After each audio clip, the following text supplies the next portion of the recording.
ఉగ్రవాదాన్ని ప్రోత్సహించి భారతదేశ సార్వభౌమత్వాన్ని దెబ్బతీయాలని చూస్తే సహించేది లేదన్నారు ఎమ్మెల్యే ప్రేమ్ సాగర్.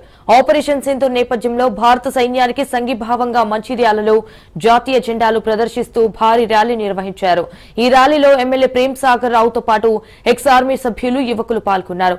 అలాగే భారతదేశ సార్వభౌమత్వాన్ని ఎవరైనా దెబ్బతీయాలని చూస్తే వారికి నూకలు చెల్లినట్లేనని వార్నింగ్ ఇచ్చారు. మాడబిడ్డల నుదుటి సింధూరం తుడిచేయాలనుకుంటే వారికి ఆపరేషన్ సింధూర్ ద్వారా సమాధానం చెప్తామని హెచ్చరించారు.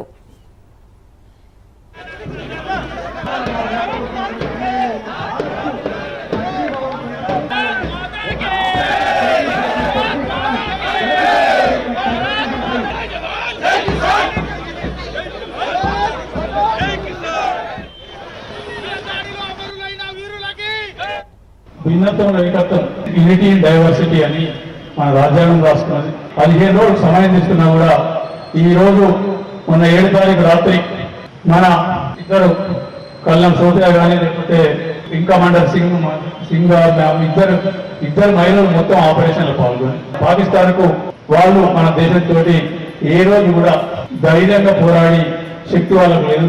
ప్రపంచానికి ఒక సందేశాన్ని పంపిందో భారతదేశం ఓపుకుంటుంది. కానీ ఒకసారి భారతదేశం సార్వభౌమత్వానికి ఇబ్బంది కలిగే పరిస్థితి వచ్చినాడు అది ఏ దేశమైనా చూసే ప్రసక్తి ఉండదు. ఖచ్చితంగా ఎవరి దగ్గర సార్వభౌమత్వాన్ని కోరుకోవడం సిద్ధంగా లేదు.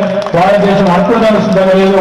ఈ రోజు భారతదేశం ప్రపంచాన్ని ధిక్కరించే స్థాయికి ధిక్కరించంటే ప్రపంచంలో పెద్ద పెద్ద దేశాలన్నీ కూడా భారతదేశం మీద తప్పకుండా ఏదో రకంగా ఆధారపడి ఉండాల్సిన పరిస్థితి 70 సంవత్సరాల స్వాతంత్రం వచ్చింది. ఈ రోజు భిన్నత్వం ఏకత్వం, యూనిటీ ఇన్ డైవర్సిటీ.